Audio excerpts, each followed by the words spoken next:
तो अब हम नाइट्रस एसिड का रिएक्शन देखते हैं अमाइंस के साथ कैसा होता है, फिर इसके क्वेश्चंस टेकअप करेंगे। देखो, जो अमाइन नाइट्रस एसिड का रिएक्शन है ना अमाइंस के साथ, वो टेस्ट की तरह भी यूज किया जा सकता है to distinguish between primary, secondary and tertiary amines. तो लिखो, ये 3 पॉइंट है बस इसके छोटे छोटे से। अगर तो 1 डिग्री अमाइन है, अगर 1 डिग्री अमाइन है, उसको आपने नाइट्रस एसिड मतलब HNO2 इसके साथ ट्रीट किया, कोल्ड एसिडिक सोल्यूशन लेना है, कोल्ड एसिडिक सोल्यूशन लेना है। तो आप देखोगे कि एक गैस इवॉल्व हो रही है, आपको रिएक्शन वेसल में दिखेगा कि एक गैस इवॉल्व हो रही है, वो गैस N2 गैस होती है, N2 गैस इवॉल्व होती है और एक क्लियर सोल्यूशन फॉर्म होगा, क्लियर सोल्यूशन फॉर्म होगा N2, हाँ HNO2। ठीक है, दिस इंडिकेट्स कि आपका माइन प्राइमरी अमाइन था। Okay, primary aliphatic. अगर आप एरोमेटिक लोगे तो कोल्ड सोल्यूशन से, ये एलिफेटिक है, एलिफेटिक। अगर आप एरोमेटिक लेते हो 1 डिग्री अमाइन, अगर आपने एरोमेटिक लिया, सेम चीज किया आपने, HNO2 के साथ ट्रीट किया, कोल्ड एसिडिक सोल्यूशन ले लिया, तो कोई गैस नहीं इवॉल्व होगी लेकिन क्लियर सोल्यूशन बनेगा। ओके, फर्क समझ में आ गया? रिएक्शन नहीं बता रहा मैं, सिर्फ ऑब्जर्वेशंस बता रहा हूं। अगर आपने 1 डिग्री एलिफेटिक अमाइन लिया तो N2 गैस इवॉल्व होगी, मतलब आपको गैस दिखेगी कुछ इवॉल्व हो रही है। अगर आपने एरोमेटिक प्राइमरी अमाइन लिया तो कोल्ड सोल्यूशन में कोई गैस इवॉल्व नहीं होगी, लेकिन आप थोड़ा सा अगर हीट करोगे इसको, थोड़ा सा अगर आप जेंटल हीट करोगे तो N2 गैस इवॉल्व हो जाएगी। फर्क समझ में आ गया? प्राइमरी एलिफेटिक और प्राइमरी एरोमेटिक में, प्राइमरी एलिफेटिक में तो नाइट्रस एसिड कोल्ड के साथ नाइट्रोजन गैस इवॉल्व होगी, अगर एरोमेटिक है थोड़ा सा हीट करने पे होगी। डिफरेंस समझ में आ गया? रिएक्शंस तो मैं कराऊंगा इसके। फिर क्या है, अगर 2 डिग्री अमाइन है, अगर 2 डिग्री अमाइन है, चाहे ये एलिफेटिक हो चाहे दोनों में कुछ भी होगा, चाहे एलिफेटिक और एरोमेटिक, कोई फर्क नहीं पड़ता, दोनों का रिएक्शन सेम है, चाहे एलिफेटिक चाहे एरोमेटिक। अगर आप इसको HNO2 के साथ ट्रीट करते हो, कोल्ड एसिडिक सोल्यूशन के साथ,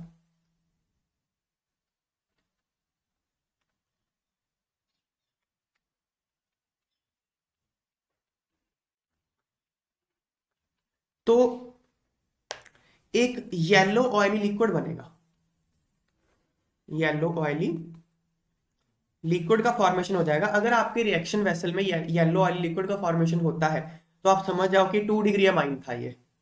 ठीक है, फिर क्या, अगर 3 डिग्री अमाइन होता है, अगर 3 डिग्री अमाइन होता है, इसको आप नाइट्रस एसिड के साथ ट्रीट करते हो, कोल्ड एसिडिक सोल्यूशन के साथ, तो क्या होगा, एक क्लियर सोल्यूशन बनेगा, कोई गैस इवॉल्व नहीं होने वाली, सिर्फ एक क्लियर सोल्यूशन बनेगा, कोई गैस इवॉल्व नहीं होगी। तो अगर तो गैस इवॉल्व हुई और क्लियर सोल्यूशन बना, समझ है ना, प्राइमरी अमाइन है। अगर गैस इवॉल्व नहीं हुई, क्लियर सोल्यूशन बना तो 3 डिग्री अमाइन है। अगर येलो ऑयली लिक्विड बन गया तो 2 डिग्री अमाइन है। समझ में आ गया टेस्ट कैसे करा इसका? अच्छा, इसमें 3 डिग्री अमाइन में क्या है ना, अगर तो एलिफेटिक हुआ तो सॉल्ट फॉर्मेशन होता है, एरोमेटिक में सॉल्ट फॉर्मेशन के साथ इलेक्ट्रोफिलिक सब्स्टिट्यूशन भी हो सकती है। ये मैं रिएक्शंस करके दिखाता हूं आपको। तो अब हम इनकी रिएक्शंस देखेंगे कैसे हुआ ये, देखते हैं। तो इसका रिएक्शन 1 डिग्री अमाइन के साथ देखते हैं पहले। ठीक है, सबसे पहले तो जो नाइट्रस एसिड होता है वो एक अनस्टेबल सा एसिड है। नाइट्रस एसिड क्या है, एक अनस्टेबल एसिड है। आपको जब भी नाइट्रस एसिड के साथ किसी भी चीज की रिएक्शन करवानी हो तो नाइट्रस एसिड को मौके पे बनाया जाता है। कैसे? NaNO2 और HCl ले लो। ठीक है, ये क्या बन जाएगा, HNO2 और NaCl। मतलब आप ये लोगे, NaNO2 और HCl लोगे रीजेंट, वो HNO2 जनरेट करके रिएक्ट करेगा। ठीक है, फिर HNO2 पता है क्या जनरेट करता है, NO प्लस। देखो, ये होता है, ठीक है ना। अब मिक्सचर में HCl पड़ा हुआ है ना, तो क्या करेगा, H प्लस है ना, एसिडिक मीडियम है, तो पहले ही हो जाएगा प्रोटोनेट। समझ में आई बात, HOH, ये पहले हो जाएगा प्रोटोनेट। समझ में आ गई बात। फिर क्या हो जाएगा, ये अपना इलेक्ट्रॉन लेके बाहर, वाटर हो जाएगा बाहर, और NO प्लस जनरेट हो जाएगा। समझ में आ गई बात। तो HNO2 क्या जनरेट करता है, NO प्लस का जनरेशन करता है। समझ में आ गई बात है आपको। रिएक्शन इसमें कौन करता है, NO प्लस, एक इलेक्ट्रोफाइल होता है। तो HNO2 in acidic medium generates NO plus, जो कि एक इलेक्ट्रोफाइल है, तो इलेक्ट्रोफाइल फिर रिएक्ट करता है। तो अब मैं जब भी HNO2 के साथ रिएक्शन कराऊंगा, मैं NO प्लस के साथ ही करवाने वाला हूँ रिएक्शन, मैं ये स्टेप नहीं दिखाने वाला आपको। समझ में आ गई बात। अब 1 डिग्री अमाइन के साथ देखें रिएक्शन, ठीक है भाई। 1 डिग्री अमाइन के साथ देखो क्या होगा,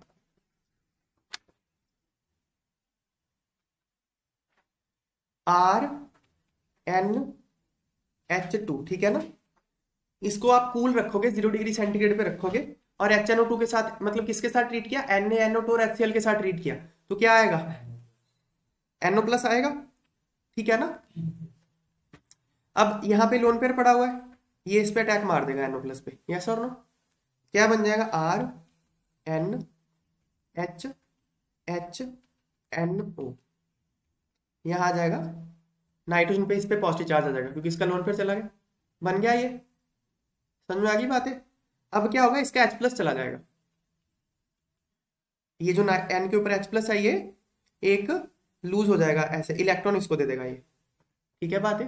कोई ना कोई बेस होगा, जैसे Cl माइनस है, तो उसको ले जाएगा ये H को, ठीक है ना। तो क्या हो जाएगा, RNH, यहाँ लोन पेयर आ गया, N डबल बॉन्ड O। समझ में आ गई बात है। अब ये टॉटोमराइज करेगा, टॉटोमराइज करेगा। टॉटोमरिज्म कब होता है, देखो टॉटोमरिज्म का जनरल केस क्या है, X डबल बॉन्ड Y, इस तरह का सिस्टम हो, सिंगल बॉन्ड हो, यहाँ पे कोई एक इलेक्ट्रॉन हो Z, ये ZsP3 होना चाहिए, और उसके साथ एक H होना चाहिए। इस तरह का सिस्टम टॉटोमरिज्म शो करता है ना। टॉटोमरिज्म में क्या होता है, ये इलेक्ट्रॉन यहाँ चले जाएंगे, ये इलेक्ट्रॉन यहाँ चले जाएंगे, और H भी यहाँ चला जाता है, ऐसे ही होता है ना।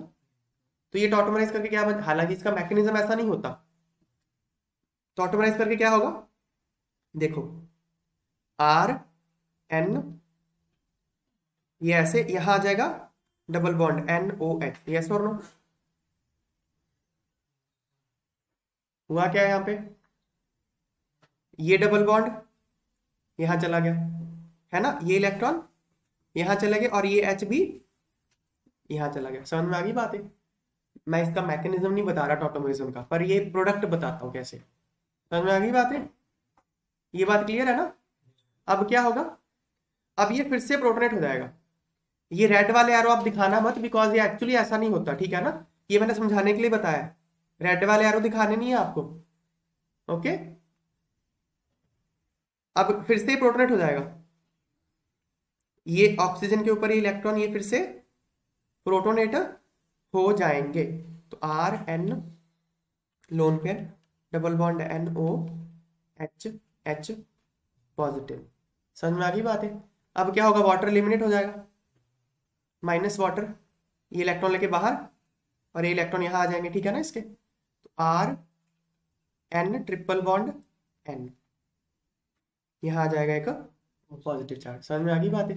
अब क्या होगा, N2 is a good leaving group, N2 is a good leaving group, तो ये N2 यहां से बाहर हो जाए, N2 यहां से बाहर हो जाएगा, और एक कार्बोकेटायन बन जाएगा। समझ में आ गई बात है, कार्बोकेटायन बन गया। अब वाटर तो है ही है, यहां वाटर अटैक कर देगा, तो ये बन जाएगा ROHH पॉजिटिव, फिर यहां से H प्लस लूज होके बन जाएगा अल्कोहल, क्लियर सोल्यूशन अल्कोहल का होगा वो। समझ में आ गई बात। मतलब अगर आप प्राइमरी अमाइंस को HNO2 के साथ ट्रीट करते हो, Na2 बाहर चला जाएगा और अल्कोहल बन जाएगा, NH2 हट के OH आ जाएगा, और इंटरमीडिएट कार्बोकेटायन की फॉर्मेशन होगी। समझ में आ गई बात, क्लियर है बात है। अब क्या है ना, अगर ये एरोमेटिक हुआ, जैसे यहाँ पे R तो एलिफेटिक था, लेकिन अगर ये एरोमेटिक हुआ तो लो टेम्परेचर पे ये स्टेबल हो जाता है, N2 बाहर नहीं जाता रेजोनेंस के कारण। देखो यहां समझाइए मैंने ये बात। ये देखो, अगर R की जगह आपने कोई एरोमेटिक रिंग ले लिया तो ये यहां पे देखो इस तरह से रेजोनेंस करेगा शो। समझ में आई बात है?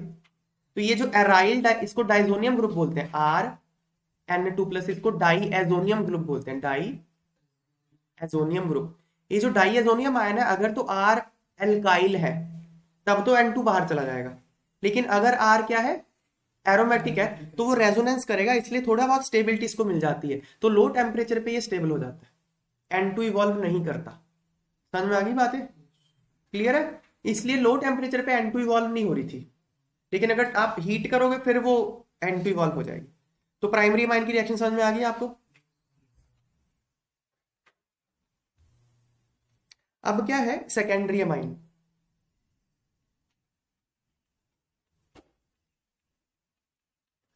अब तो सिंपल है, प्राइमरी का थोड़ा लंबा होता है, सेकेंडरी अमाइन का देखो, N R1 R2 H, यहां पे लोन पेयर है, HNO2 मतलब NaNO2HCl के साथ ट्रीट करेंगे तो NO+ आएगा, है ना?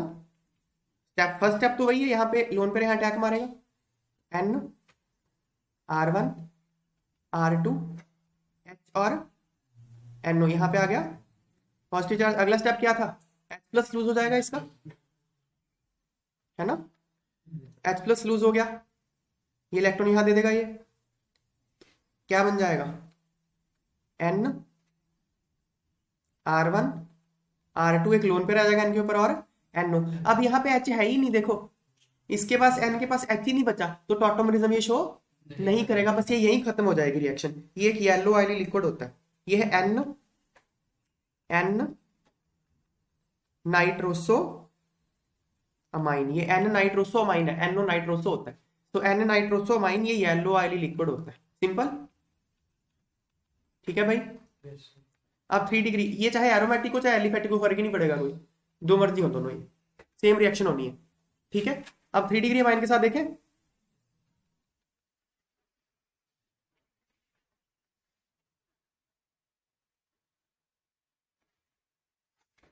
सो टर्शियरी अमाइन के साथ ऐसे भी हो सकता है, सॉल्ट फॉर्मेशन टर्शियरी अमाइन के साथ ऐसे है,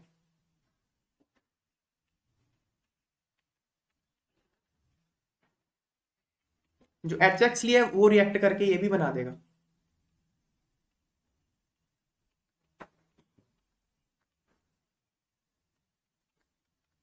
ठीक है ना? हमने क्या लिया, HCl लिया ना वहां पे मिक्सचर में, तो 3 डिग्री के साथ इस तरह से सॉल्ट फॉर्मेशन भी कर देगा वो। ठीक है बात? फिर क्या है, अगर ये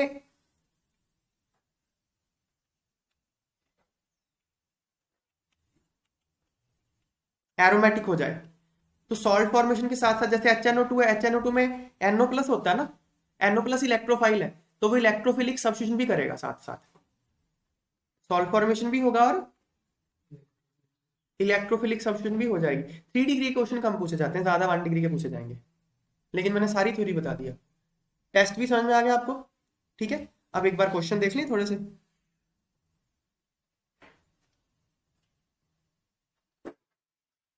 देखो, right the reaction of aromatic and aliphatic primary amines with nitrous acid. किसकी पूछ रहा है, सिर्फ प्राइमरी की पूछ रहा है, एलिफेटिक और एरोमेटिक की पूछ रहा है, तो बताओ क्या आंसर है इसका। एरोमेटिक के साथ क्या होगा, लो टेम्परेचर पे कोई गैस इवॉल्व नहीं होगी, लेकिन एलिफेटिक के साथ हो जाएगी, दोनों के दोनों अल्कोहल बना देंगे, है ना? देखो, aromatic primary amines for example aniline on reaction with nitric acid nitrous acid. Nitrous acid कैसे बनता है, prepared in situ by reaction of NaNO2 and mineral acid such as HCl। वो क्या बना देता है, डाइजोनियम सॉल्ट्स बना देता है, इसको डाइजोनियम सॉल्ट्स बोलते हैं एक्चुअली। RNO2+ को डाइएजो ग्रुप बोलते हैं, ये होता है azo, RN double bond NR, this is azo group, azo group, ठीक है ना? और RN triple bond N, this is diazo, ठीक है ना?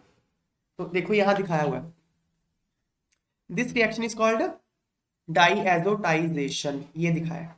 एनिलीन है, इसको किसके साथ ट्रीट किया, NaNO2 और HCl के साथ ट्रीट किया तो NH2 हट के क्या आ गया, Na2+ आ गया। वो Cl माइनस तो क्योंकि यहाँ पड़ा था इसलिए दिखाया हुआ, ठीक है ना। इसको क्या बोलती है, diazotization. This reaction is carried out at low temperature. देखो 0 डिग्री से 5 डिग्री सेंटीग्रेड तक ही है, क्योंकि हायर टेम्परेचर पे क्या होगा, डाइजोनियम सॉल्ट नाइट्रोजन इवॉल्व कर देंगे और फिनॉल बन जाएगा। ये लो टेम्परेचर पे रिएक्शन कर दी हमने, समझ में आ गई बात। अगर आप हाई करोगे टेम्परेचर तो ये N2 उड़ जाएगा, यहाँ OH आ जाएगा, फिनॉल बन जाएगा। क्लियर है। तो वो समझ में आ गया ना क्या है। एरोमेटिक क्या करते हैं, लो टेम्परेचर पे कोई नाइट्रोजन इवॉल्व नहीं करते। प्राइमरी अमाइन क्या करेंगे, जो एलिफेटिक है, RNH2 बनेगा, HNO2 के साथ ट्रीट किया, HNO2 कैसे बना, NaNO2 और HCl के साथ। पहले इसका वही डाइजोनियम सॉल्ट बनेगा पहले तो, फिर इसका वाटर के साथ रिएक्ट करके अल्कोहल बन जाएगा, इसका NO2 उड़ जाएगा। समझ में आ गया बातें। Liberate nitrogen gas to form alcohol. Low temperature पे भी नाइट्रोजन इवॉल्व कर देंगे ये। Clear. Write structure of different isomers corresponding to the molecular formula C3H9N। तो पहले तो आपको एक मॉलिक्यूलर फार्मूला दिया है, आपको उसके अलग अलग आइसोमर लिखने हैं। तो फर्स्ट पार्ट तो ये है, ठीक है ना। फिर सेकंड क्या बोल रहा है, सबकी IUPAC नेम लिखने हैं।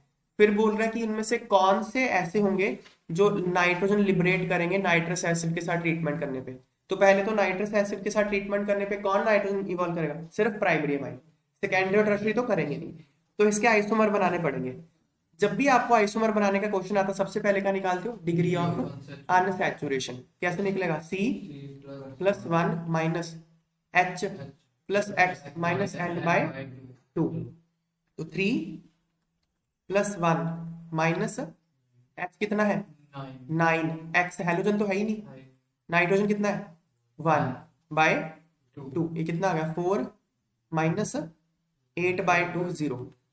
तो डिग्री ऑफ अनसैचुरेशन 0 है, मतलब ना तो इसमें कोई डबल बॉन्ड है ना ट्रिपल बॉन्ड है। आपको अब हाइड्रोजन काउंट करने की कोई जरूरत नहीं है, सिर्फ C और N का स्केलेटन बनाइए और करिए। तो कैसे करूंगा, पहले मैं लॉजिकली सोचूंगा। पहले मैं सोचूंगा कि 3 कार्बन पेरेंट चेन ले लूं। 3 कार्बन पेरेंट चेन लेके मैं क्या कर सकता हूँ, 1 2 3 ये कर सकता हूँ। अब NH2 मैं सोचूं, मैं सिर्फ प्राइमरी अमाइन बना देता हूँ।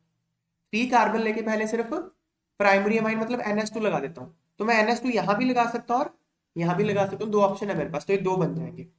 ठीक है, एक का नाम है प्रोपेन 1 अमाइन, एक का नाम है प्रोपेन 2 अमाइन, 2 बन गए।